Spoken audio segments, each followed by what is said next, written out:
Welcome, everybody, to episode 51 of the Pseudo Nerd Podcast for January 13th, 2017. I'm your podcast host, Josh Kiser, and returning for Season 2, Mr. Josh Haddix and Mr. Kyle Hoagland. You can't get rid of me. What's up, everybody? How's it feel to be back in our own personal studios? I'll be honest, it smells a lot better.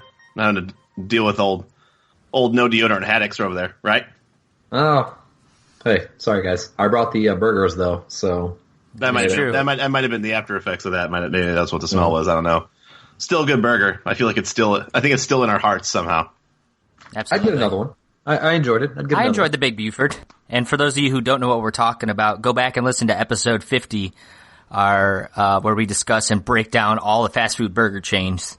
It was pretty good. But we also, one thing we talked about is that we're going with a new show format in some ways. And this will be our first episode under that format. Of course, we'll be coming to you twice a month now, but it'll be 90 minutes. And then we'll have some other content along the way. Maybe some smaller 15, 20-minute kind of episodes on the off weeks, as well as some other social media or interacting things. I think, Kyle, you've been starting a Twitch or some sort of stream, I believe. Yeah, I did a pilot episode this past weekend. I thought it went pretty well. I think I just have a couple of tweaks still I need to do to try to work on the quality of it and everything. But yeah, just, stay tuned to Facebook and Twitter and everything. And whenever I go live, I always give like a good half hour warning that I'll be on in case people want to join me and or they chill out, talk get about off whatever. Social media. You like warn them so they're like, I can just get off of YouTube and everything, just avoid it altogether. Yeah, absolutely. So basically, at this point, unless we're talking about probably a podcast coming out, it's probably me playing video games. So you can probably just ignore those. No big deal. There you go. Coming up in today's podcast, though, we're going to do exactly what we did last January at this time, and that's break down the new Star Wars movie. And who knows, maybe going forward, that's going to be a staple of January podcasts as we review the newest Star Wars movie, this one being Rogue One. So looking forward to that today. But in the meantime, how has your New Year's been? Good. Can't complain. Moved into a new home this past weekend, as you know, Kiser. That's true. I do. Since you were there sweating, bleeding, crying. I was probably playing video games. Probably. You're being a great pal out there in California, right? I mean, I can only do so much, but send a couple prayers your way or something. I don't know. Yeah, I'd appreciated that. How are things back Absolutely. on the West Coast, though, Kyle? West Coast has been really rainy. It hasn't stopped raining probably since Friday, and it's just it's been kind of gloomy and kind of. I'll be honest, it's been a little agitating the past couple of days. It capped off today, though. I have to tell you the story. I got off of work today, and I was heading to Best Buy because I know we already talked about how I'm doing the game streaming. I went there because I was going to buy a capture card in order to do the streaming on a second PC, so that kind of test it out, see if I like it. If not, I'll just return it. And it turns out Best Buy did not have the card I wanted, but what was there was this woman. She was probably like 28. I would assume she's probably a little younger than us. She was dressed in a black conservative kind of dress, probably barely above the knee, wearing like a white collar, had like a kind of like a tied up kind of, I don't know, it's like a tie, like a female tie.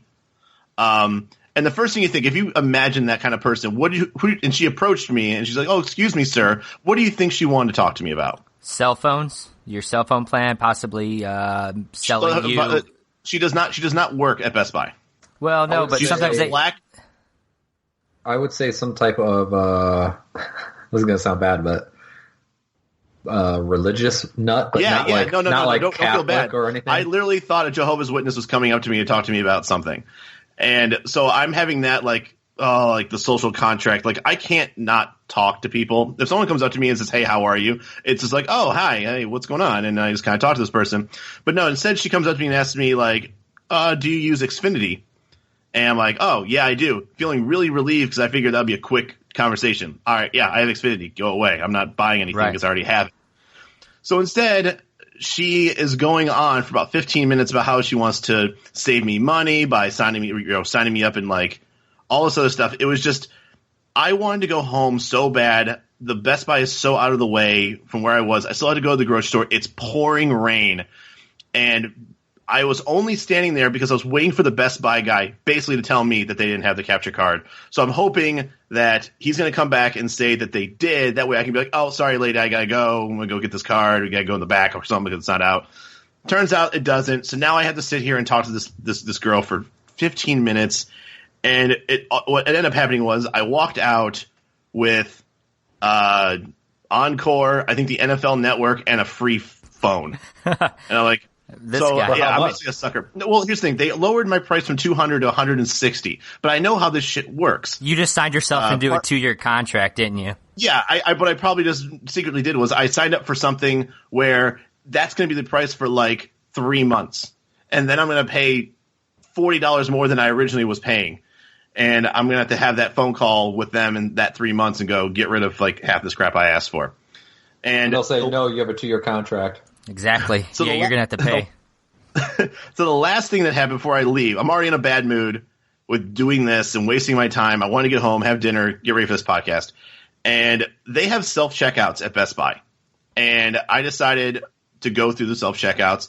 And this guy in front, you ever been to a self-checkout where there's 4, but 2 are always closed, and one of them is being handled by a family that clearly English is probably their 4th language, and so the tenant that's there is helping them figure out how to ring up stuff. So there's really one available one there.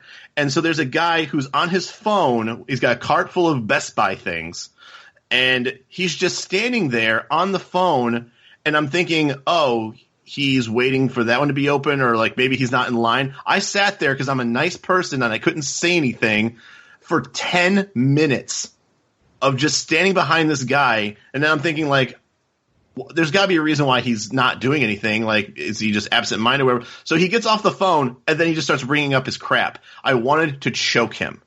There's something about just, how do you not know where you're standing? How do you not know that there's people behind you? It's common etiquette right there. There's very little things that I get annoyed about, but when I'm on like a set timetable of like wanting to go home, any second past that amount that I expect to go home, I go in a rage that it's like quietly in me. And I never said anything to this guy. I wish there was somebody behind me that could be like, "Look at this douchebag," but nobody was there to help relieve that stress. So I just had to watch this guy ring up his stuff after being on the phone for 10 minutes. With that said, I'm glad I'm here. And today's a good day. All I have to add to that is to Xfinity and beyond. This guy did say that, didn't he? Is that what you had that whole thing I was talking about, the whole complaint? Oh, I've been waiting. He wasn't even listening. Waiting. Nope, not at all. I was literally, when you said Xfinity, I was like, she went on she talked for Infinity to Xfinity and beyond. Boom, mic drop, and we can move right on to the next segment from here. Ugh, great.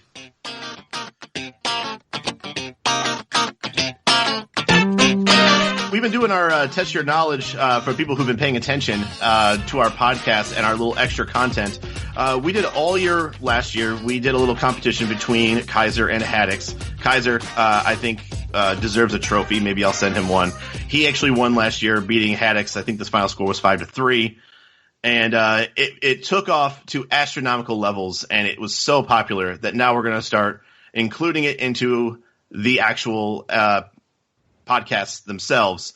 So this is match number 1 of Test Your Knowledge with Kiser and Haddix. Are you two gentlemen ready? We are ready. Yes, sir. And for those of you listening at home, feel free to join in. You know, get a pad, and paper, whatever you want to do. Pen and paper. There you go. Write down your answers. You'll still use that? A mechanical pencil and a leaflet, if you'd like. So here's how we're going to do it. I've always tried to change the format just so it's exciting. Kiser, since you're the champion, I'm going to ask you: would you like to go first, or would you like to go second? Would you like to kick off, or would you defer? You know what? I'll defer. I'll defer to my opponent. I always like doing that in Madden, so I get the ball at the second half. So. Fair enough. So then what you're going to do, Kiser, I'll send you a message letting you know when to come back. So take off your headset. Make sure you can't hear. Go ahead and do that now. Okay. Just like in golf, it's a gentleman's game, and I will respect the rules. Out. All right, Haddix. So here is the deal. We're talking about Star Wars, right? So I figured one of the complaints I had about this movie, not really, but just jokingly, I felt like it really lacked lightsabers. I feel like there was one lightsaber in the whole movie. Obviously, yes, that's true. Wielded by the badass that is Darth Vader. Yep. So I felt it was appropriate that because there's not going to be a whole lot of lightsaber conversation, we're going to have a test your knowledge on none other than the lightsaber. So Are you ready? I mean, ready as I'll ever be. So what I'm going to do is I'm going to name a character, and you're going to tell me what color his or her lightsaber is. Okay. Now, the following colors are the only ones acceptable: green, blue, red, purple, yellow, and white. Okay. That is it. There's no amethyst, no orange, no tangerine, bullcrap. Yes. Okay. So 5 colors. Yes, I believe it's 5 colors. Okay. The 5 known colors of lightsaber. So are you ready? Yeah. Also, if in the event of a tie, I have a stopwatch going. So whoever answers the most in the quickest. I feel like there's not going to be a tie, but okay. Okay. So here we go. Question number 1. Here we go. Luke Skywalker. Blue. Count Dooku. Red. Anakin Skywalker. Anakin Skywalker? Yeah, Anakin Skywalker. Blue. Darth Maul in The Phantom Menace. Red. The Jedi Temple Guards. Oh, shit. Blue. Yoda. Green. Kylo Ren. Red. Obi-Wan Kenobi. Green. Mace Windu. Purple. And Ahsoka Tano. That, my friend, is white. All right. Well, I guess it depends on. Yeah. For what her actual lightsaber is white. Okay. So that was 10 altogether that I gave you. I told you about, and you got 7 of them correct. Damn. Can you tell me which ones I did? Yeah, I can tell you while he's not here. Okay. So Luke Skywalker is green. First of all, is that the one I got wrong? Yes, you said. Are you just blue. telling me the ones I got wrong? Okay. Yeah, I'm telling you the ones you got wrong. Okay. Luke Skywalker, you got wrong. His is green. That's when he made his own. It was green. He borrowed Anakin Skywalker's, which was blue. Yeah. The Jedi Temple Guards I didn't are know yellow. That one. Okay, that was a complete guess. I didn't know that one. And Obi-Wan Kenobi is blue. Fuck, I knew that. I was gonna say blue too. All the other ones you got correct. So well done, 7 out of 10. So let's get Kiser back. I'm gonna say this real quick. I'm gonna say Kiser gets 9. That's my. You think so? Yeah. I'm waiting for Kiser to come back. All right. Are we telling Kiser what he has to beat, or this is just a complete guess? No, I'll tell him. Okay. Kiser. Yep. He went through the gauntlet in 49 seconds. Okay. He got 7 out of 10 correct. Not bad. That's pretty solid here. Kiser, my for what it's worth, I told Hougie this. My guess is that you're going to get 9 out of 10. Damn near might even get 10. Okay. That's how much confidence that Kiser or Haddix has in his trivia. So I'll tell you the same thing. I'll tell you the same thing I told Haddix. Yep. So this particular episode we're talking about is about Rogue One, and one of the things that I jokingly kind of complained about was that this one really had a strikingly lack of lightsabers in this one, and we had like one, which was Darth Vader. Other than that, there's pretty much no correct no laser swords in this movie. Right. So this particular test your knowledge is going to be testing your knowledge on lightsabers. Okay. So I've got 10 characters, all which canon, and you are here to tell me what color their lightsaber is. Okay. All right? Yep. Once again, 7 is the number to beat. I will start the timer as soon as I say the first name. Are you ready? I am ready. And here we go. Luke Skywalker. Depends. I'll start with green. Count Dooku. Red. Anakin Skywalker. Blue. Darth Maul and the Phantom Menace. Double-sided red. Jedi Temple Guards. Ooh, green. Yoda. Green. Kylo Ren. Red. That tri-sword. Oh. I didn't think. Obi-Wan Kenobi. Blue. No, that's not right, though. Mace Windu. Purple. And Ahsoka Tano. Yellow. All right, you got 8 out of 10. What was that? I thought he got 3 wrong. No, he got 2 wrong. He missed the Jedi Temple Guards. What were they? Orange? Yellow? Okay, yeah. And then Ahsoka Tano, he said yellow. Yeah. They're white. I thought there was one that was, he said green. Oh, Obi-Wan Kenobi. I thought he said blue. Obi-Wan Kenobi's is blue. You said green and was wrong. Obi-Wan Kenobi's is blue. You did not say blue, you said green. Yeah, my bad. I don't know why I thought he had 3 wrong. Well, I was right. He got 8. I would said 9. I would not have got the white one. Is that from Clone Wars? Rebels. Clone Wars. Rebels and Rebels. I think she's in both, right? Rebels and the Clone Wars. Yeah, but she doesn't have a white one in Clone Wars. I think it's green or whatever. Okay. I'm pretty sure. Yeah, I was like going for speed, and I'm like, I didn't even know who that character was, so I just guessed the color, and afterwards I'm like, I think it's from that animated. Yeah, I think for what it's worth, when she's an actual Jedi Master, it's white or whatever, but when she's a Padawan, it's whatever. So Haddix, I'm going to give you, because I'm nice, you only lost by 1. I'm going to give you a bonus question for 2 points. If you can get it right, you'll take the win, okay? Dang, is this whose line is it anyway? Yeah, exactly. Can you tell me the color of the lightsaber used by Darth Maul in the Clone Wars? In the cartoon? Yeah. The color used by Darth Maul. I feel like this is a trick question, even though I've seen all of the Clone Wars. I mean, he had his red one too, but he also had another particular color.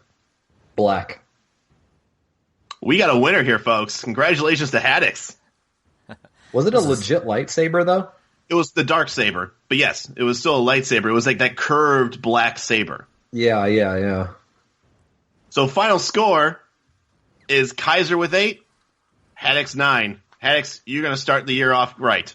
Congratulations. This is bogus. I demand a recount. Sorry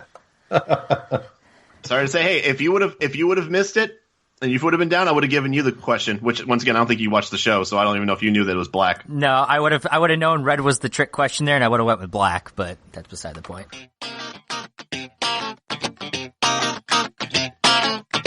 All right, yep. So, as I said, we're going to be breaking down the Rogue One movie, which if you haven't seen it yet, as always, we're going to spoil the movie, so, feel free to listen or, hold off till you watch it.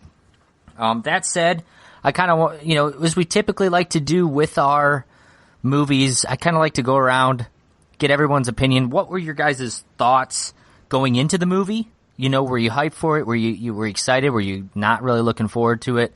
As well as your thoughts when, the credits rolled. What was your initial thoughts going in, and what was your initial thoughts leaving the theater? Hougie, I'll start with you. So my initial thoughts going into the movie, I purposely did not want really to know anything about it. The only thing I did stumble onto the trailer where I saw Darth Vader. So I at least assumed that the movie itself was obviously before his death. So I didn't know where it took place. Obviously before Episode 7, clearly, because Darth Vader's alive. Oh, so but you didn't even realize it was going before the original trilogy. No, I had no idea. I had no idea where in the timeline this took place. I only knew that Darth Vader was alive. So I just put two and two together. That's obviously before his death, so obviously before the end of Return of the Jedi. Nothing gets by you there, sir. That's detective work right there. I wrote it down. I wrote it down in my hand before I went in there. I knew it took place before Episode 7. That was it. And it was some point after Episode 3, because at that point, at the end of Episode 3, he dons the uniform of Darth Vader. So I knew it was like somewhere in between. I know you guys are joking. 7. I know you guys are messing with me here, but in all honesty, like I didn't know that this was. I didn't know where this movie, obviously took place. At first, I thought that it was just a side story to the new, like almost like maybe like a second story to the new universe, like just something away from the Kylo Ren story with Rey and all them. So I just thought it could have been just something kind of on the side. This is just Darth Vader and his zany adventures through the space galaxy. Right. So that was my first thought when I heard that they were doing Rogue One. But then when I saw Vader, and I'm like, all right, well, this is clearly not Episode 7.1. You know what I mean? So no, I went in there with the expectation that I expected to be good, but I didn't have any expectations that it would be as good as it ended up being, in my opinion. So, okay, interesting enough. Haddix, how about you? I was very pleasantly surprised, and we'll go into it in depth later, with Episode 7, with how Disney did with Episode 7. So I don't want to say I went in with high hopes, thinking that this is going to be my favorite Star Wars movie ever or anything, but I went in excited, and I left not disappointed. I really enjoyed the movie. I thought that it did a very good job spanning Episode 3 and 4 pretty seamlessly, to be honest with you. Now, did you know that it was going to be between 3 and 4? Yeah. I mean, I had read some things, and I mean, I think like we actually, you I was probably the only person with half of a interest in the actual storyline that probably did not know going into the movie. Yeah, I had heard that it was going to be, same with Hougie. I had seen the Darth Vader stuff and all that stuff. So I was very, I don't want to say I was surprised, because I expected it to be good, and I was not let down. I really enjoyed the movie. Now, as always, the disclaimer with that is, Haddix, you never find a movie that disappoints you. Yeah. I mean, I even enjoyed Green Lantern, so, There you go. Well, so did I. So. What about Green Hornet? Did you enjoy that? I never saw that. I never saw that either. It's a good idea. It's a good idea to stay away from it. Hougie, I will say, in your defense, before I give my little quick breakdown, I was at the grocery store one day, and the woman ringing me out, I think I was purchasing, I was at the Petco, and I was buying dog toys that were like, one was like a Yoda stuffed animal, one was like a Darth Vader. So she was like, oh, Star Wars. She's like, the Rogue One movie comes out this weekend. And I was like, yeah. And she goes, is that the same girl who was in the last one that just came out? So, and I was like, no, it's a totally different timeline, different girl. So at least you weren't confused that Rey was in this movie, so you're one up from the lady who rang me out at Petco. No, I know who Felicity Jones is. When I saw her, I was okay. Clearly, this is a different story. So that said, I'm going to be honest. I'm a huge Star Wars fan. I was hyped beyond belief for Episode 7. I thought it was Episode 7 was a great movie, and I was excited with the fact that Disney had taken it over with the anticipation that they're going to make a bunch of these movies going forward. Just one-off stories. And I knew this was going to be a one-off story, but I got to be honest, I was just kind of like, meh, like, whatever, like this, it'll be cool to see, but, I wasn't really hyped for it. I even, like, the day we were going to go see it, I was kind of like, the weather wasn't that good. I was like, I kind of wish I hadn't bought my ticket already. I just go see it another time. And by the time the credits rolled, I was literally stunned, speechless, blown away by this movie, and I cannot wait to talk about it with you guys. Dang. Well, you're in luck. We got about an hour. Guys, I gotta go, so I'll see you guys later. Well, that'll be even better. They'll just give me more time to chat about how much I enjoy this movie. I'll just walk away too, and Kiser, you can just talk to. I'll just monologue for the next hour for everybody.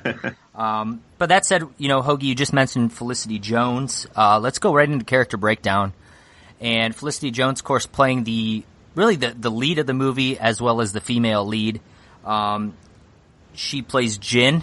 And I gotta be honest with you guys. I thought as far as the two main leads go, they were kind of the most bland characters of the bunch. They weren't, bland's probably too rough of a word, but they were my least interesting, I think, characters, with one caveat. That said, what were your thoughts on both her as well as the fact that Disney went ahead now with Force Awakens and this making two female leads in a row? Do you think that's too much of them trying to, empower females? Nothing against it, but I feel like, okay, did they really need to have two strong female leads back to back like this? I personally didn't think it was didn't seem forced. I thought it didn't seem forced awakened, right? It didn't seem forced awakened. No. I thought the whole father-daughter dynamic helped that whole storyline, so it kind of made sense that it was his daughter. It's just like a little difference between a son and daughter kind of deal. Okay, so that's what I was going to ask. Yeah, would it have made? Would it have been different for you if it was a father or son? I think it would have still been good, but I feel like you have that whole father-son thing going on in Force Awakens as well, so they kind of went with the whole father-daughter thing. I'm just maybe change it up a little. I didn't feel like it was forced. Would it have been just as good if it was a male lead? Probably, but I enjoyed it. I will agree with you, though. I do think that out of the list of main characters in the movie, the main two, Jyn Erso and the guy we're going to talk about next, were the least interesting anyway. I feel like we were supposed to not be interested in them too much because, it feels like the story is kind of wrapped around a bunch of nameless, faceless people that kind of sacrifice themselves in order to, get the Death Star plans. So it almost kind of makes sense in that you don't have too much of a character development with a one and done storyline. You're not wasting. I'm glad they didn't spend too much time on the characters, because I feel like this is the type of movie that was completely story driven. The characters are there for the execution, but they're not there to be the main focus of the story. They're for the execution and to be executed on the film, right? Dude, spoiler alert, bro. All right, and we haven't gotten there yet. But no, I believe that they're boring on purpose. Not saying that they did it. No, and I think to make a boring. No, and I think when we say that too, we're giving them. It wasn't, boring or bland. Like, I think that's being too negative on that end. But they just weren't. They're not going to be the type of characters that you're going to be like. They're not timeless characters by any means. They're not going to be one of those. Do you think Finn is it, or Poe is it right now? Time, like, they have more time. Obviously, they have time. That's what's going to be on their side for sure. But after one movie, no, I don't think so. But I think Kylo Ren has a little more personality to him, and maybe some of the others do. But I think as far as her, and we could talk about her male counterpart, Cassian Andor. He's sort of, was he like a pilot of some sort? He was a mercenary. He was part of the rebellion, kind of like an army, like a lieutenant or a captain. But he was kind of like a saboteur and an assassin. He was kind of like a gun for hire for the rebels. And he was played by Diego Luna. I think he did have like, but I don't. Yeah. I looked this guy up because I was curious. Like, I'm like looking to see where they got these guys from. And Diego Luna, he was in a bunch of like telenovelas and stuff. But really, maybe Haddix, something you've watched on a Saturday afternoon, but not somebody I'm familiar with. Gigante. Exactly. That's my channel, dude. But they both of them, like, to me, were just kind of like, they were fine, but they weren't, they're not going to be memorable. I'm not going to be like, man, I really love their performance by any means. Yeah, I agree with you on that. But at the same time, I'm kind of glad that they're continuing with not grabbing A-list celebrities for their movies. Not saying that Felicity Jones isn't a good actor, and I'm also not saying Diego Luna's not a good actor, but I'm kind of glad, and I think we are going to talk later on about probably the guy who is as far as a Hollywood, established actor, and probably the one who has the most notoriety, is probably one of our most forgetful characters at the same time. So I'm kind of glad that they picked two characters that I don't attach them to anything. And right. Yeah, neither of them. Yes, it's not like when Haddix and I were talking about Fantastic Beasts. When Johnny Depp shows up, it took you out of the movie because you're like, oh, that's Johnny Depp. In this one, you don't know them from anything, so it doesn't. You just know them as Cassian and Jin. Like that's who they are. So I agree. It's a great point, Kyle. It doesn't. You're not sitting there like, oh, that's Well, we'll just talk about him now. Forrest Whitaker plays Saul Guerrero in this, and it's like. Every time I looked at him, I saw Forrest Whitaker instead of, Saul Guerrero.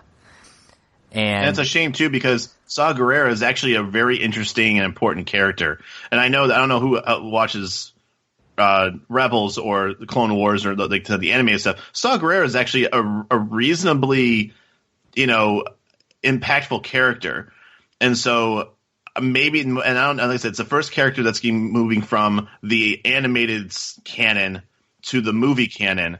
And I will say that I'm not saying that they failed at it, but at the same time, it's almost forgetful that he's there. And maybe some of it also to do with the fact that I saw him and I'm like, hey, look, it's Forrest Whitaker.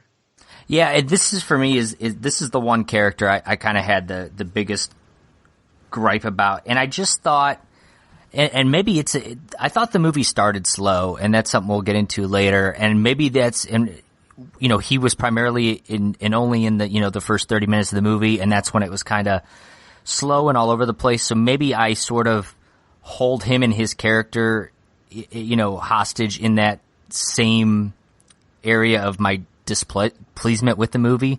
So maybe that's why I'm not crazy about him. Or maybe I just thought he was kind of just forced in there. But to your point, Kyle, I have not watched Rebels. I've heard great things about it. I've only watched some of the Clone Wars.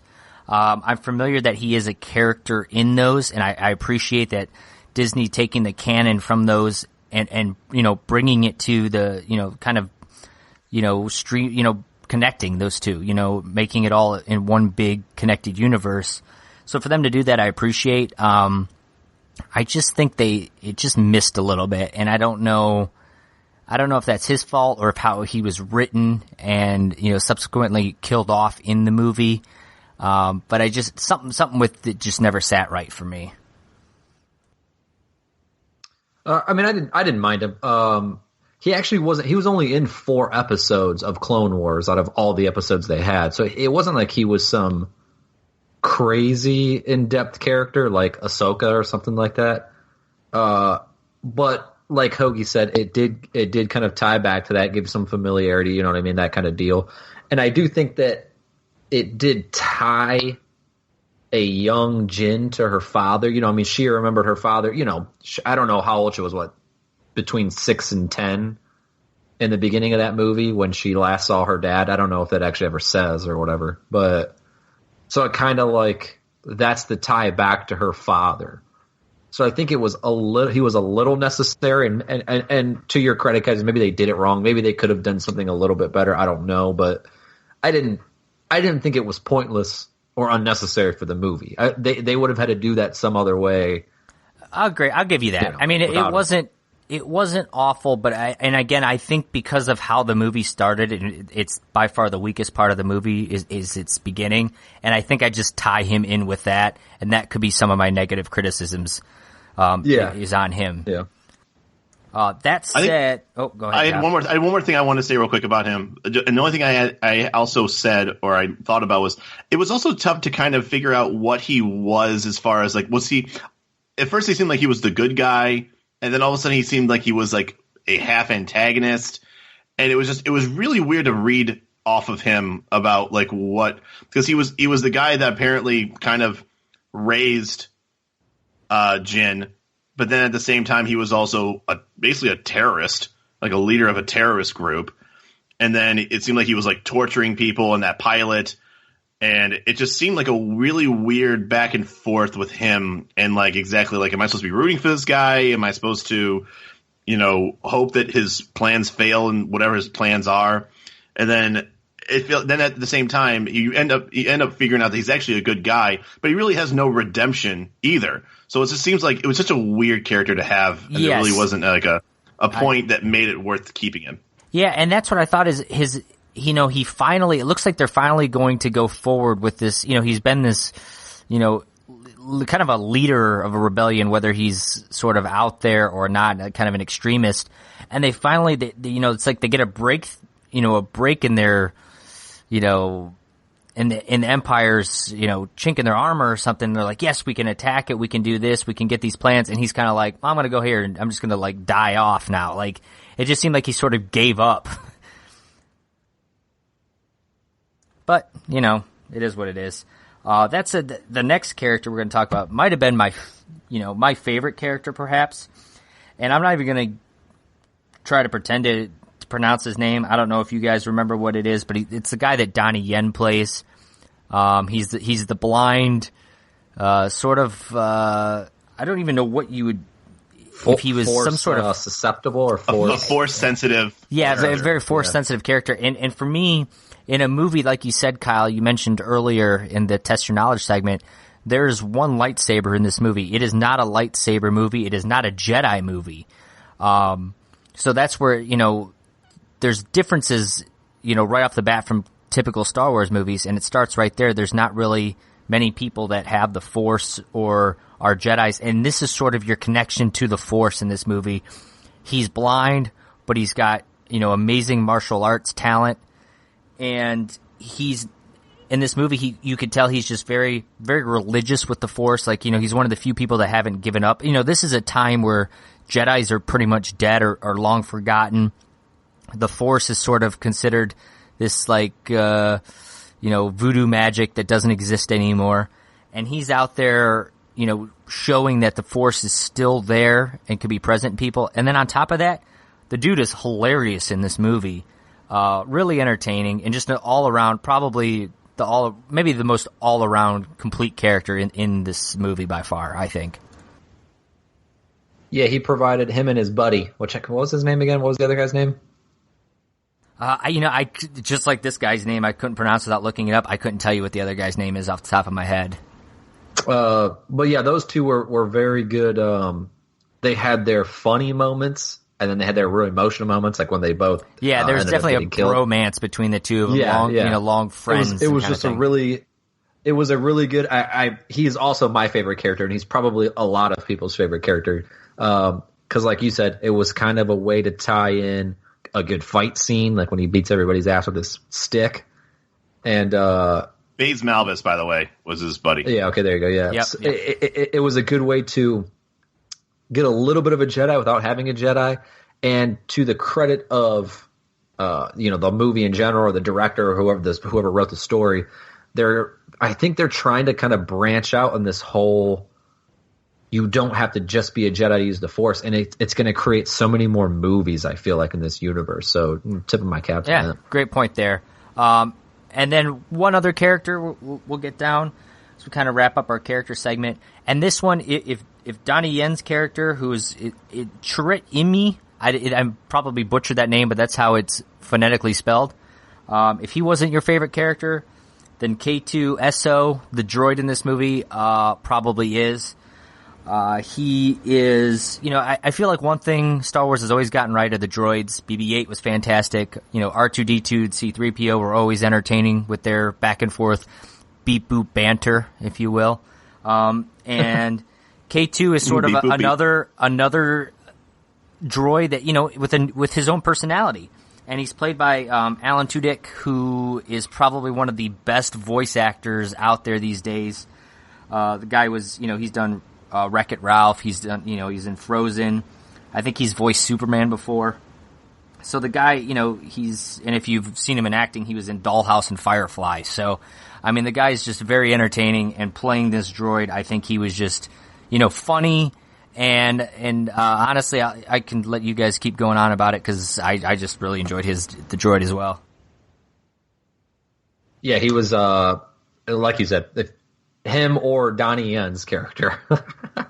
Chirrut Imwe Chirrut Chimchimery.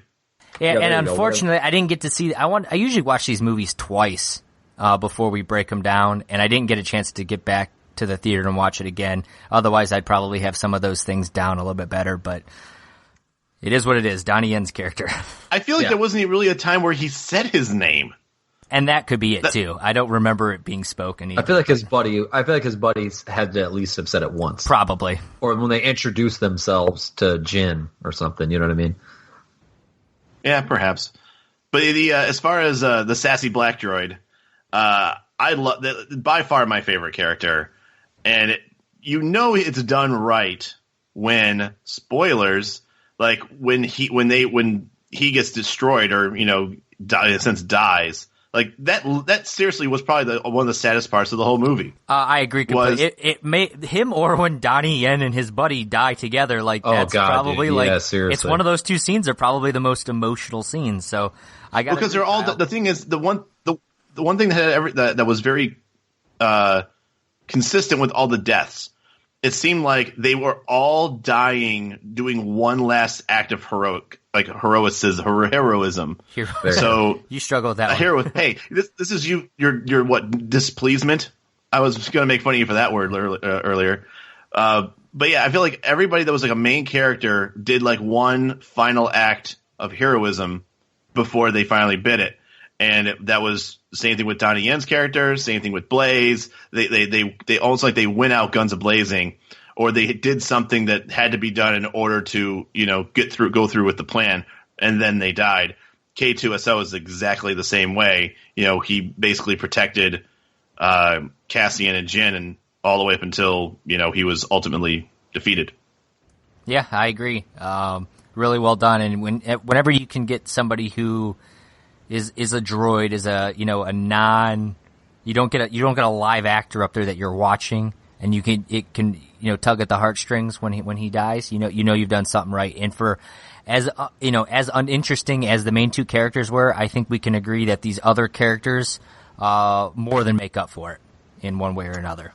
Agreed.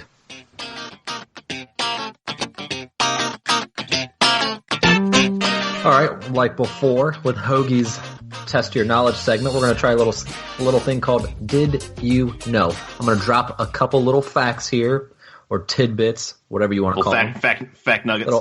Some factoids. And, we'll see what you guys think. See if you guys have heard them already. See if they tickle your fancy. Maybe they'll make you giggle a little bit. We'll find out. So, with that being said, kind of start with we'll kind of ease it in here. Did you know that this is the first movie in the Star Wars series, or whatever you want to call it, that actually used the title of the movie in the movie itself? I guess I didn't even realize that. I guess it makes sense. I never thought about it, but I could definitely see that. The actual title of all the other ones don't even have the word Star Wars in there. Never gets said in the movie itself, but they use it as a call sign. He's saying they never say A New Hope. They never say The Empire Strikes Back. It's not. Yeah. It's not like, hey man, this is some kind of Suicide Squad. I'm pretty sure Yoda said the Clone Wars. Oh, I'm sorry. It's the Attack of the Clones. Never mind. My bad. I got the animated series. Good old Kyle Hoagland. Good old Kyle. All right. So the second one, and this one I thought was kind of cool because it ties into the old Family Guy Star Wars thing. So sure, as we all know, or I guess the most famous version of this is the Return of the Jedi was known as Blue Harvest when it was in its working title, which for those of you who don't know, a working title is what it's being called in the beginning, or when they're kind of like going through things to kind of like mask it a little bit.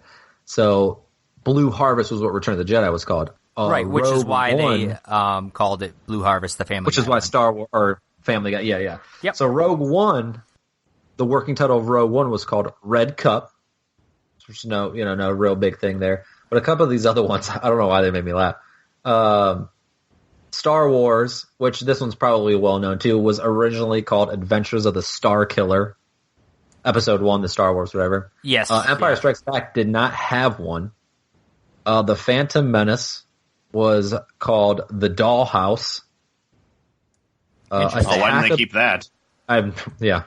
This is, I don't know why this one made me like laugh when I read it. Attack of the Clones was called Cue Ball. I don't know why. That's so strange. Like, I thought like Blue Harvest had some meaning towards that one. Like, yeah. Some of these other ones just look like they literally just named it so people wouldn't have any idea what it was about. Revenge of the Sith was The Bridge, which, whatever. I guess I could understand that one a little bit, but it's still a terrible subtitle. The Force Awakens, I guess it's been known as two, but one was Avco, or however you pronounce it, and apparently that did have a little bit of meaning. It was like it was the name of a theater, of one of two theaters that could actually show these movies back in the day, or the original back in the day, or something like that. Yeah, so there was a little bit of meaning to that one, but all the rest of them were just very random. I found Cue Ball to be quite humorous. Yeah, definitely. So it's like so these are the names where it's almost like that's the names they give to keep the actual title and everything a secret. Yeah, exactly. Like when they're doing the casting and things like that. I feel like Blue Harvest may have not been the case back then. Like that was just because some of these movies go through a couple titles before they're actually finalized. Yeah. But I think now with spoilers and things like that, as like things went on, they're like, we're just going to name it something random so people don't have any idea. Like, so people don't know. Yeah. Attack of the Clones. Like, oh, now I know it's about the clones. Like, instead call it Cue Ball, and people are going to think it's a movie about billiards. Billiards. They're nice. All right, the next one. And I think we might have talked about this approximately a year ago when we were doing the other Star Wars. But did you know that Rogue One is not the first live-action Star Wars spin-off film? There was 2 made-for-TV movies that actually got played in theaters, not in the United States, overseas. Star Wars: The Ewok Adventure. Yeah, and the Christmas Ewoks, special. The Battle for Endor. Oh, not the Christmas special. Okay. There was also. What was the movie that had the Ewoks where they threw the slingshot at the guy with the stone and then he turned into a rock? I literally have no idea what you're talking about. I didn't see either right of these, so I have no idea. Nor there was one with like a little girl, and then one of the Ewoks, there was like a ring, I think. It was a ring. And he Ewoks use their stupid slingshot. And he shot the slingshot at the ring, and it like activated the ring, and it like killed the bad guy. I'm going to go look that up because I think it actually might be one of those two. It might be because again, the Christmas special was a cartoon, right, Kiser? No, I think the Christmas special was like a live action thing. It's on YouTube if you're interested. Yeah, if you guys are interested out there you go. But yeah, so that was that was just kind of a random, because a lot of people think Rogue One was the first non-live action movie other than the 6, or the 2 trilogies, whatever. This one I thought was pretty cool. Did you know that Anthony Daniels, C-3PO, if you will, just appeared in his 9th Star Wars movie? If you count his voice acting work in the cinematic release of the Clone Wars, he is the only actor to appear in all the Star Wars movies. The character of R2-D2 was also in all of them, but Kenny Baker was only R2-D2 in 4 of the movies. So there's like some CGI involved in that. Plus yeah. So Anthony Daniels is the only actor. I think that's a reason why they Easter egged both of them in this movie, is to keep them, because they have now been in all 7 movies, the 2 of them. But yes, to your point, the voice of C-3PO has been in all of them. Yes. So, the last one here. This is a little shout out to Princess Leia passing recently. That's right.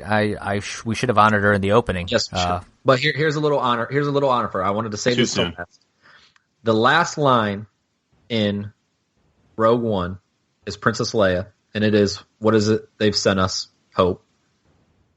And that took her total to 3 movies where she gets the last line. So 3 out of the 7 movies, she has the last line. Do you guys know the other 2 real quick? I mean, not that this is trivia or anything, but do you know the other 2 movies where she has the last line? That's a good question. I'll go with Return of the Jedi and Empire Strikes Back. Hougie?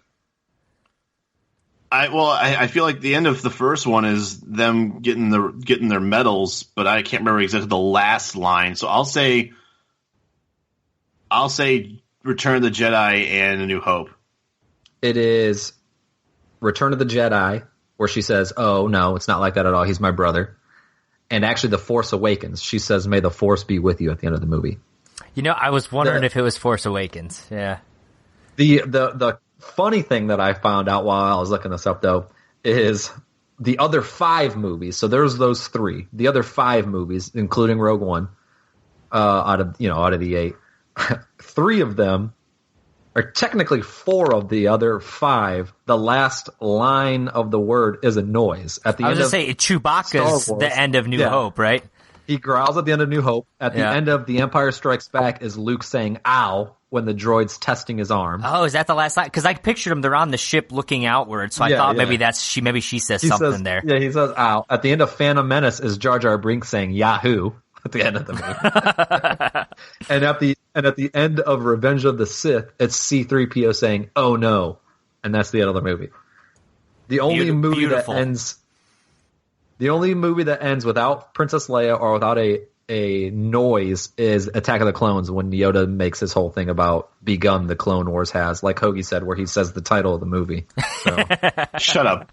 Fantastic. Well, I thought the end of that was, I guess just music, because I know that's when they get married. I didn't know if there was like any kind of dialogue during that scene. Well, it's just the last line. It could have happened 25 minutes before the movie's over. That's still the last line that's spoken. And I guess you could also say the noises aren't really lines. You know, Jar Jar saying Yahoo, but But it is something. I mean, there's sounds like a line to me. Yeah, right. So I've said Yahoo there's a company called Yahoo. Also, by the way, the name of that movie is Caravan of Courage and Ewok Adventure. In case anybody else wants to watch that, I'm sure it's on YouTube as well as the Christmas special for the Star Wars. 25% Rotten Tomatoes. There you go. That's 25. That's like, a quarter of the way there. Yeah, 1 out of 4 loved it.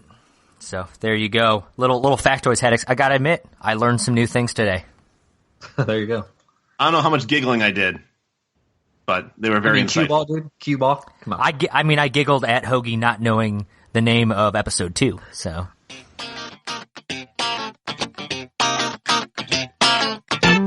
So now that we've learned a little bit more about Star Wars, let's go ahead and break down what we liked about Rogue One. And I'm going to jump right in here and start because, like I said, I could talk about how much I like this movie for quite some time.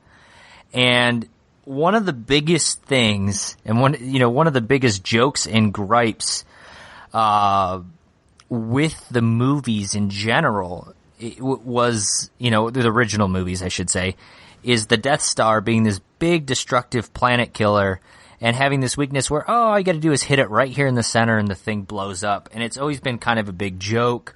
Family Guy in their spoofs makes big, kind of jokes about it. There's parodies over it. And it was always kind of like, what an oversight. What happens? This movie takes that and answers it by saying the engineer who is leading the creation of it realized that it's going to be this destructive planet killer, knows it's terrible, hates the Empire, is working against his will. So what does he do? He creates a fatal flaw in it on purpose, thus connecting, if you want to call it a plot hole or a goof, one of the biggest things over the last 40 years. And really, I mean, if this movie did nothing else right there, it helps, it helps answer a lifelong question and really, it makes sense. It doesn't seem forced by any means. Oh, so you're not saying that this wasn't in the hidden journal of George Lucas back in the 70s? Like he knew all along that this was delivered. Right. Yeah. This was all his plan all along. But I don't think there's ever even been when people were like coming up with theories and stuff. Like, I don't think I've ever seen something, and I'm sure along the way somebody would have thought of that, but never once did it seem like it was common thought that like, oh, hey, this was built on purpose with that major flaw in it. And I thought it was well done. And like I said, I was really happy that it didn't seem forced by any means. It just seemed like a natural reason for that flaw to be in there. And as much as I'm not a huge fan of the prequels, it really actually gave. I don't know. I felt like this movie in its entirety, but definitely that part too. I felt like it really gave episode 3 some status to watch, I guess, because they do talk about the end. They talk about a little bit about the plans. They talk a little bit about the initial construction. I don't think they dropped any names, but I felt like now the whole beginning of the construction of the Death Star, I felt like it gave episode 3, if anything, just like a slight bump in credibility to watch because of Rogue One, because episode 3 was clearly not the bridge that we were looking for. Even though that was its nickname, right? Exactly. There you go. You think maybe it was because they were fighting on a bridge? Like when they were That was actually my initial thought when he said that was I would picture that bridge, but the fact that it bridges 3 to 4 may have actually been the real reason now that we're talking about it. Yeah, right. But who knows? But I felt like it was awesome because it finally, I think it gave 3, instead of it being like a 6 out of 10, it's like a 6.5 out of 10 movie. It's funny you say that because I think 3 was my favorite of the prequels, but I was about to say that. No, and it was for me. But the other, at the same time, I think the other 2 were like 4 out of 10 and 3.5 out of 10. I mean, I was a huge fan of 1, so sure, absolutely, yeah, definitely, by far the best movie. But no, I agree with you guys. I think how they explained it was perfect. Didn't seem forced, but at the same time, it wasn't some elaborate story. It wasn't an original story by any means either, right. But it was good. Yeah, I mean, it made sense, and that's what that's what I liked about it. Was it made perfect sense of why the flaw was in there, and the fact that it's this guy, he realizes what's going on, he realizes it's wrong, and I think it sort of humanizes the Empire a little bit. That you realize that not everybody working for the Empire is this brainwashed, villainous group. Like, there's a lot of people that are doing it out of fear. Maybe they're protecting their family, like in this case. Like, I think it really, it brings the Star Wars stories up to cinema these days, where there has to be more story. Where back then you could keep things a little vague and people just were like, oh, it's good versus evil. Oh, there's a flaw, it's going to blow up, like, no big deal. But if Star Wars was released, A New Hope was released in theaters today for the first time, people would be like, that is the stupidest fucking thing that they came up with that.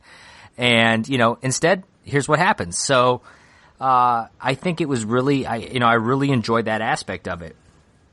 That said, I think on top of it, I think it really shows the effort that they go forward to get these Death Star plans, which at the time were, thought of as almost, just like whatever. In New Hope, there's a mention like, many Mothans died to bring us this, like, that was like such a passing quote that like nobody really gives much thought about. Like, okay, yeah, there's a lot of effort that went into it.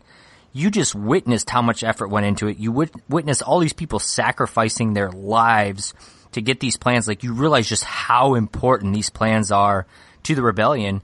And then on top of that, it makes episode 4 that much more important. And now it's like, all these people died to get those plans. This is it. It's a one shot. Like, this is it for the rebellion. And I think it really helps elevate episode 4 as well. The one, another thing I saw with 3, or no, not with 3. Now I'm calling Rogue One 3 now. With Rogue One, it literally took almost like a treasonous, almost insubordination of a few. Because the whole point, before that, no one was going to act on it. And it seemed like they were doomed. It looked like they were too scared to go after something that can literally blow up an entire planet. It looked like the rebellion was going to fold now that they knew that this weapon existed and what it was capable of doing. And that act by the Rogue One, in this case, that group of people, that's what caused all the, they almost had to be pulled out to then assist and help rescue those people, because they went out on their own to do this task that nobody else wanted to do. And they wouldn't have been there if it wasn't for the fact that they had to go through so much trouble just to set up a comm link to go back and send the message back to the rebel base and say, hey, we're here. we need your help. And they kind of did it in, I wouldn't say that they did it in like because they had to or whatever. It was like, oh, God damn it, we got to go pick up our guys that are doing something that will probably punish them later for. It ended up being like that was what sparked them to say like, hey, we actually have a real chance at stopping these guys, because before then it just seemed like that was the turning point of the rebellion between being something that was just going to dissolve or something that was going to ultimately defeat the Empire. Yeah, I agree. I think they realized, like you said, they were out there, and I think they wanted to join it, but at the time, not everybody was on the side. So this is, once they realized they're out there, like, hey, this is it. Let's take advantage of this and get it done. And one other point for me, and what really, kind of was the final point, and it was the ending for me, is just what really made me, like I said, when the credits rolled, I was sitting there just absolutely stunned. And that was Darth Vader. His roles were very minimal in this movie. He had a couple speaking lines midway through the movie or so. But that ending scene where it's basically rolling into A New Hope, it's like nonstop adrenaline. You're watching him just wreck people. He's, slicing people with his saber. Hougie, to your point, that is the one lightsaber you're going to see in this movie. You can just see how destructive, how powerful, and just he's an unstoppable force. And I think just in those few moments, you saw more of how powerful Vader is than maybe you saw in any other movie that he was in. I don't think the original trilogy was able to have the effects at the time to really show it. And the prequels were sort of a build up to it. So this was the moment where you just watched it and I was like, man, I want to see those 20 years between episode 3 and, episode 4, where it's like just Vader as Vader, because in his prime, man, that's Rebels. Go watch Rebels. That's pretty much what it is. Yeah. It's, even down to his like lair on Mustafar or whatever, like, yes, everything about him in that movie so was menacing. Badass. Yes, absolutely. I agree. Anything else that you guys want to mention about what you liked about the movie? I appreciated the little Easter eggs that were in the movie as well. Obviously, 3PO and R2-D2 did not need to be in that movie whatsoever, but they felt the necessity to do it, like we had already discussed. Yeah, that's them getting their call back and putting them in there. Eventually, it's going to come to a point where C-3PO and R2 are not going to be it. Likely this Han Solo sort of prequel movie, I can't imagine either of them are in it. But until then, they're going to keep throwing them out there, and that's cool. Whatever. And then I think there was one I have a bad feeling about this, which I laughed to myself, and my wife looked at me like, what was so funny about that? And I was like, no, God damn it. And I think they actually cut him off before he says the full quote, right? It's K2 saying it in the elevator. Yeah. And I swear he's like, I have a bad feeling, and then they say, shut up, or something like that, and that's it. And that's like the nod to every other movie. So it's one of those things you always appreciate. As well as, when they run into those two guys who are from A New Hope, who are on Tatooine, is like, I don't like you. Or he's like, he doesn't like you. Oh, sorry. I don't like you. And they show those guys. So it's then good he gets to see his arm those cut off or whatever. Yeah. It's good to see that those guys made it off the planet before it was destroyed and made it to Tatooine for a drink. So. Good call. I actually, now I started thinking about it, like, how did they survive that blast? Yeah, they got off the planet in time. So. Plenty of other Easter eggs, plenty, but definitely filled with that. And one other point, if you listen to our podcast on Star Wars back last January, we went on a bunch of them. I went on a tirade that OSHA was nowhere present in the creation of the Death Star or most of these structures then. I will say OSHA was present for Rogue One, on that planet of Scarif, all the Empire's records and stuff, guardrails everywhere. Really well done job there. Sound, safe structures, and I appreciate that. And you would. I didn't pay attention to that. I don't know why I wouldn't have. I almost felt like I wasn't doing you a service by telling at the end, like, oh, did you see all those guardrails?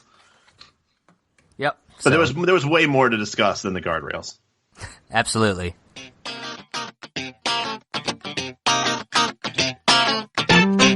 So another new segment that we wanted to introduce is because there's three of us on the show with very differing opinions and point of views. There's always going to be times where we're going to have one side of the spectrum versus the other side, and this episode is no different.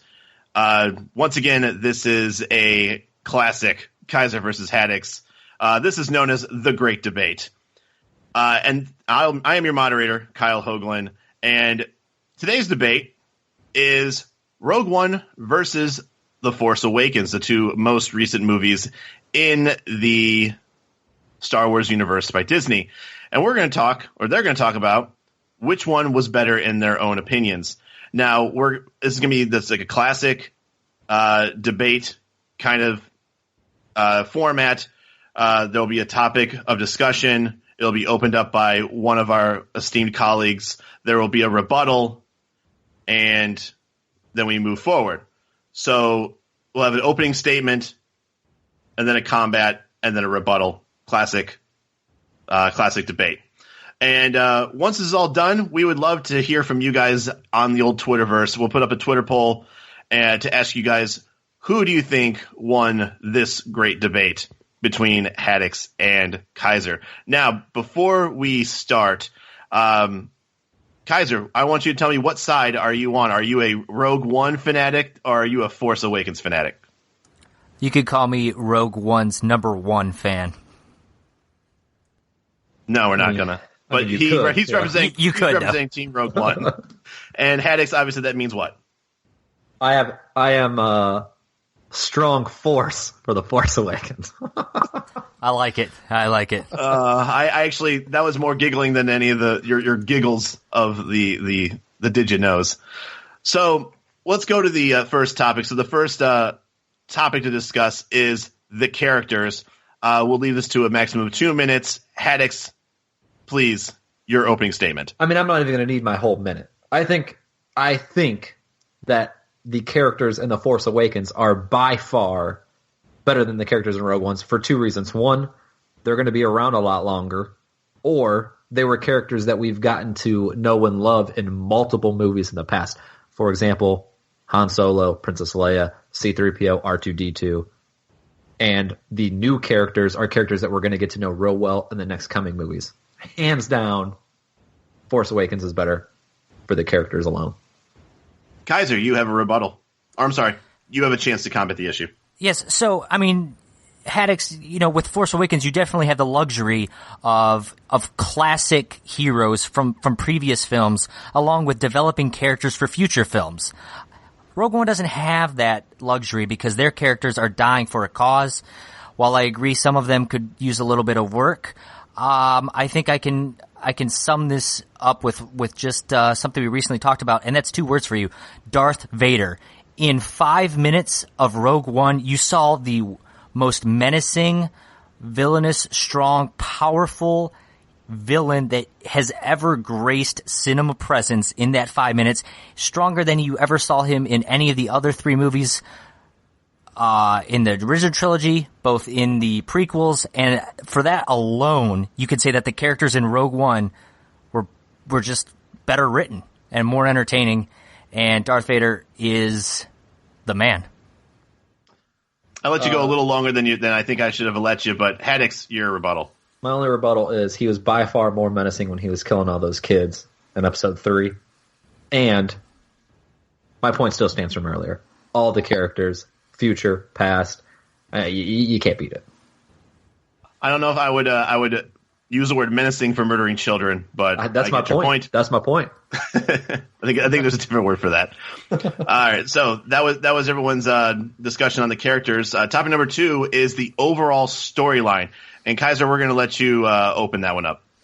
Well, I mean, this one's an open and shut case right here. Force Awakens recycles stories from previous Star Wars movies. This is an original one.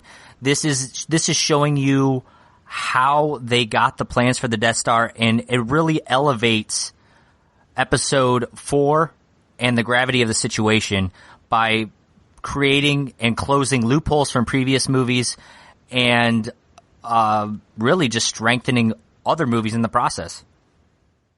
Haddix, your rebuttal. While I thoroughly enjoyed the story of Rogue One, we knew the ending. Okay, we knew where this was going when the movie started. So while the story explaining how we got there was pretty good, Force Awakens is wide open. While it did recycle some things, i.e. the Star Killer, we have no idea where it's going. We don't know who's going to end up good, who's going to end up bad. I mean, it's by far better. It's a universe with multiple movies to expand upon. Kiser, any response? Yeah, easy response right here. Rogue One is one story built and one it has a beginning and an end. It was easy to be done. Force Awakens leaves too many questions and is an unanswered story. And finally, Haddix, anything you would like to throw at us as far as why Force Awakens is a better movie overall? I mean, Force Awakens, just tugged at your heartstrings in so many ways. I mean, the death of a beloved character. Chewbacca's cry. If you didn't cry during that, something's wrong with you. We got to see, great characters from the past reprise their roles. We fell in love with some great new characters. I mean, it's just, dude, it's wide open. It's wide open. We're gonna have multiple movies to come. Possibly a better Vader and Kylo Ren. Who knows? We'll find out. I mean, just the sky's the limit with this one. Kiser, your response, either to refute this or bring in something new. So I'll open up quickly by saying these characters that in this movie tugged at our heartstrings too. We talked about them dying and how a robot was able to make you, tear up a little bit. And on top of that, this movie was the first of a one-off type Star Wars movie, and all it did was elevate and excite people for all future Star Wars movies and really set the bar higher than it's ever been for Star Wars movies. Alex, last chance at a rebuttal. I mean, you can't equate any of the deaths in Rogue One to Han Solo dying. So, I mean, that just takes the cake right there. But the fact that the Force Awakens, technically, I guess the movie ends, but it's so wide open. I mean, there's no way that as a whole, Rogue One was better. If you think that, you're crazy. All right, and the last minute here, we're going to be closing. Kiser, you have 30 seconds. Again, Rogue One did more for the original trilogy and specifically A New Hope than any of the prequels or even A New Hope itself ever does. It not only fills the gap of why the Death Star could have such a fatal flaw, but it more importantly allows you to appreciate the gravity of the situation and just how desperate the rebellion is. In Rogue One, you saw how many sacrifices were needed to get those plans, which really heightens the stakes that with the rebels in the Battle of Yavin. Luke and the rebels, had they failed, that would have been it for the rebellion. 5 seconds. Plain and simple, Rogue One makes A New Hope a better movie. Haddix, you have 30 seconds. So while it might make that one movie better, Force Awakens could potentially make at least 2, possibly even more movies that much better. So there you go. I don't even need to say anything else other than that. So thank you guys for your insight on this. Personally, for me, I'm kind of Switzerland on this. I felt like Episode 7 was. I compared that to, if I go back to like a Marvel movie, I compare that to more of like the Avengers. It was a movie that I expected to be good. It was very good. I left the theater very happy and fulfilled as far as seeing the movie.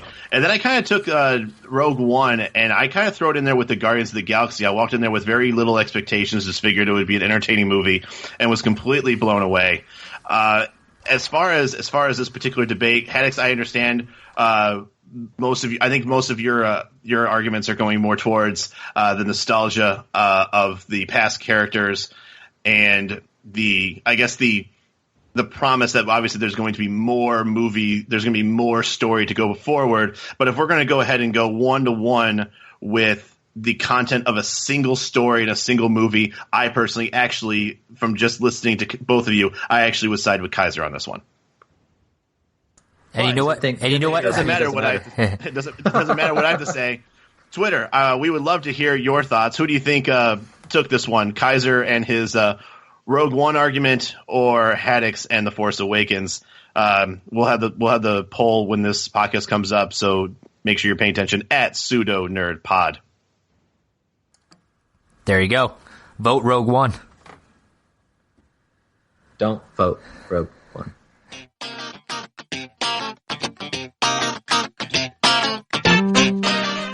All right, and now, like I said, I love this movie, so this is a segment that I don't want to start with. I'm going to let you guys do that, and that's what you didn't like about Rogue One.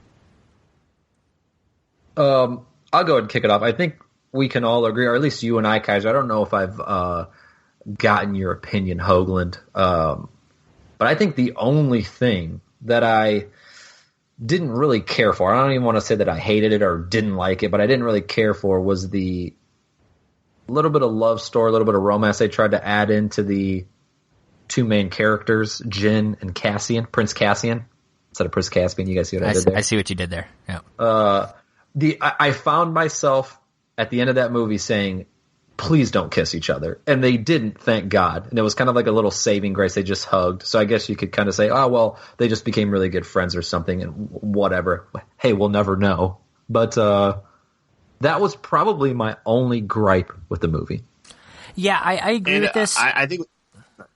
I was just going to say quickly is I think, I'm watching this movie and it's a male lead and a female lead there. And I never once thought like, oh, those two are going to end up together. They never really flirted or seemed interested. And then all of a sudden there's like, you're an hour, maybe an hour 20 into the movie, and they had this moment where they like look at each other and they kind of like, it's like a slow motion sort of feel.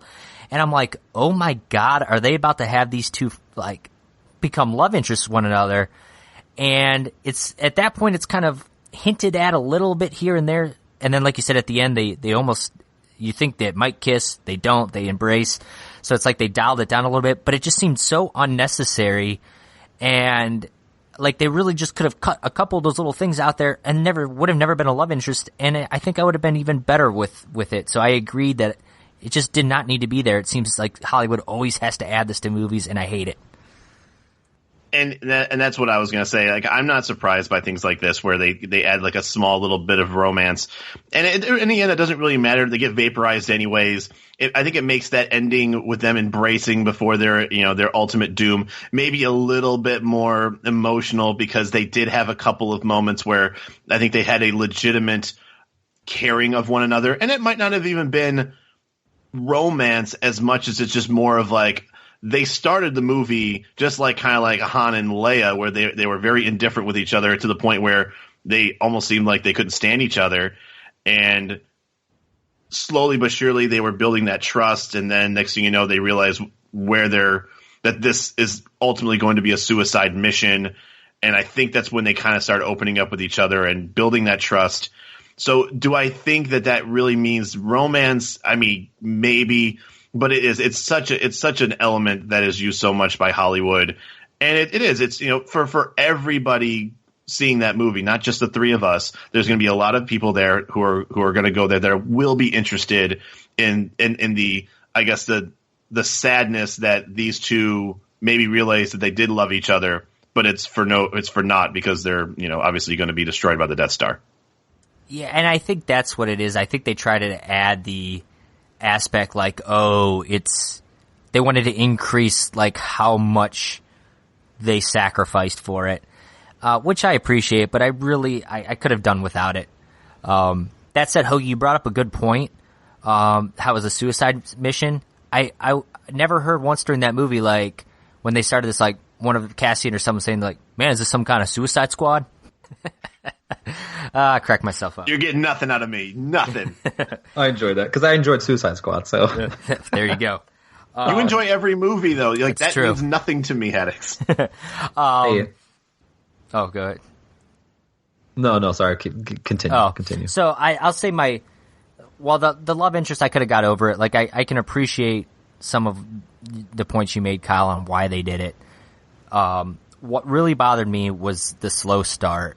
And also, like, I watched the movie starts out, and first of all, for a Star Wars movie, you see Lucasfilm, and I'm immediately waiting to hear the Fox 20th Century Fox, like that little dun dun dun, you know what, I can't do it right now because I'm, you know, but they do that little thing and then it fades and then all of a sudden you hear the Star Wars fanfare and the scrolling.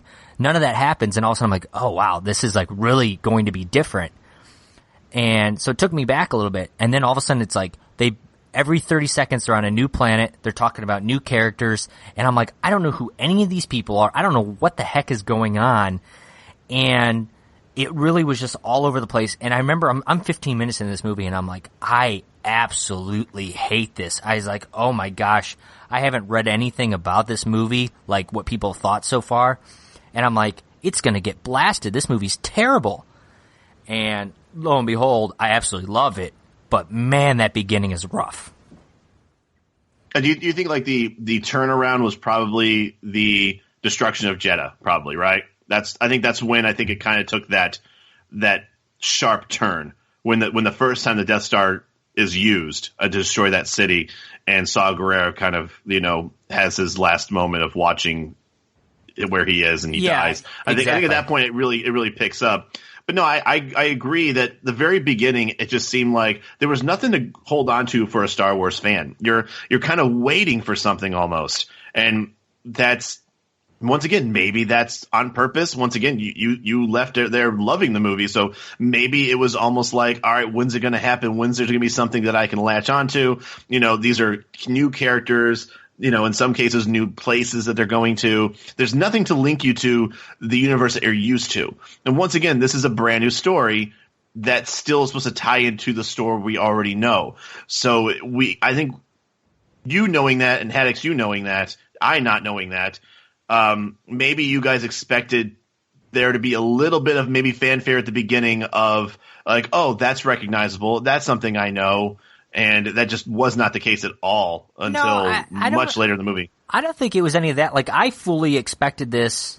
I was actually surprised at how much this tied in with I knew it was vaguely, you know, I knew Darth Vader was going to be in it, and I knew it was roughly about them getting the plans. But I was surprised at how much else I knew about it. I just thought they were just so much all, like, it's not, I thought they introduced things poorly. And I think that first half hour could have been rewritten or redone or something better. And that's where I had a gripe. And it you know, other than that, after the movie starts rolling, I thought it was great, but I just thought it was just a tough start. Well, I think it's the same problem that The Force Awakens also had too. The very beginning, I feel like maybe they don't do a great job of establishing the characters and creating almost like building of the character. It's a very good story.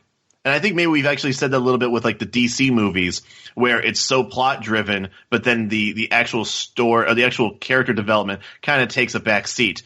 And maybe that kind of what was going on with this movie a bit too, where we know they're important, but it's almost like the end of this and I guess the goal of the movie is more important than any of us really getting attached to a character. Yeah, I agree. It almost felt like Zack Snyder directed the first 30 minutes of this movie, right? Well, the egregious thing about that is that you have characters in those movies that you're supposed to latch onto. It's Wonder Woman, it's Batman, Superman. Like, you're supposed to. These you actually can kind of get away with because you're brand new characters. Yeah, I agree. That said, we're kind of getting near the end here. Was there any final thoughts from you guys? Anything else you didn't like about the movie, too, you can bring up at this point? Or any moments or anything that we have not discussed that you wanted to make a comment at before we kind of wrap things up? I loved it. Hey guys, I really liked it. Okay, there you go. I enjoyed it. I don't know if I put it ahead of Force Awakens. But I do. I appreciate that I went into that movie, like I said, like Guardians of the Galaxy, and just thought it was just going to be some one-off that is just okay. It's a Star Wars story, and it was just much better than I would have actually had hoped it would have been. And yeah, I think other than the execution and the death of Saw Gerrera was a little lacking. But other than that, I mean, I really had no complaints about this movie. Cool. I'll say one quick thing. the way they did Grand Moff Tarkin and brought the kind of CGI'd the original actor's face over him, as well as Princess Leia, I thought for the minimal amount of time it was on there, it was just enough to make you appreciate it without being like, if it was any more, you would have been like, oh, that looks so fake. But I thought it was just enough of Princess Leia and stuff to be like, that was cool. Yeah, agreed. It was almost just like that was for us, even though, like you said, if it was on too long, it would have looked shitty. That was just a little thing for us. And also, did you know that kind of technology, it's used in a couple of movies. Did you ever see the Terminator, was it Insurrection or whatever the one that Christian Bale is in, and he actually fights Arnold? Isn't that Salvation? Because they all look like Arnold. Yeah, Salvation, that's what it is. And the T-800 that he fights looks exactly like, big buff, right. Mr. Universe Arnold. And obviously they did it very short because they didn't want it to focus on that and make it look like fake. But, it also shows you just how good, great facial technology is these days. Absolutely. So that said, Hougie, your award-winning segment, would you recommend it being seen in a theater, wait for a rental, or catch it on the USA Network on a Sunday afternoon marathon with 4 hours of commercials? Well, first of all, nothing more than an hour and a half should ever be on USA, just straight up. This is definitely a theater one.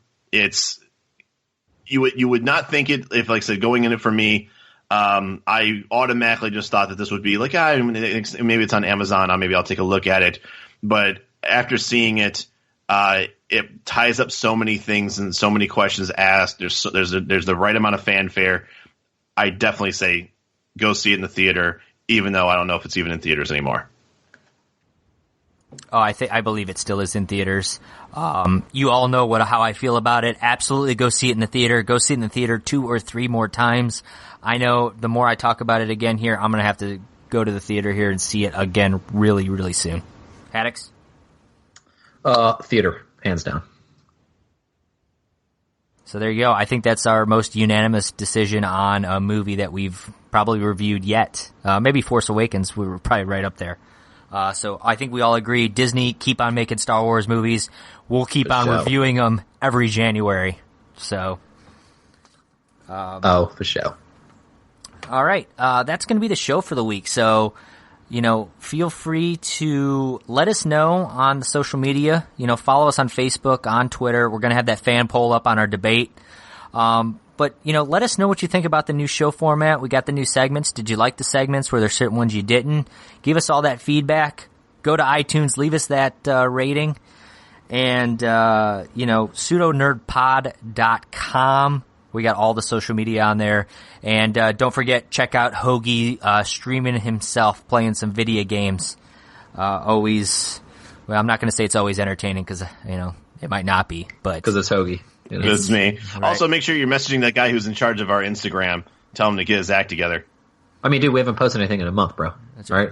We're gonna get better on social media too. And stay tuned. We'll probably do some mini podcasts on the off weeks. And coming up in a couple weeks here, we're going to be previewing the Royal Rumble. I know how popular our wrestling podcasts are, so that's going to be our next big one, I think. So look forward to that here in a couple of weeks. Anything else, guys? I forgot. I don't think so. Go vote for The Force Awakens on Twitter. Not that you forgot that, but I'm just saying, go vote for Force Awakens. There you go. And no more random, closings for me. It is going to be my one and only. From the Great Lakes to the Golden Gate, I am Josh Kiser. He is Josh Haddix. And he is Kyle Hoagland. And we will see you guys next time. Have a good Friday. I am one with the Force, and the Force is with me. See ya.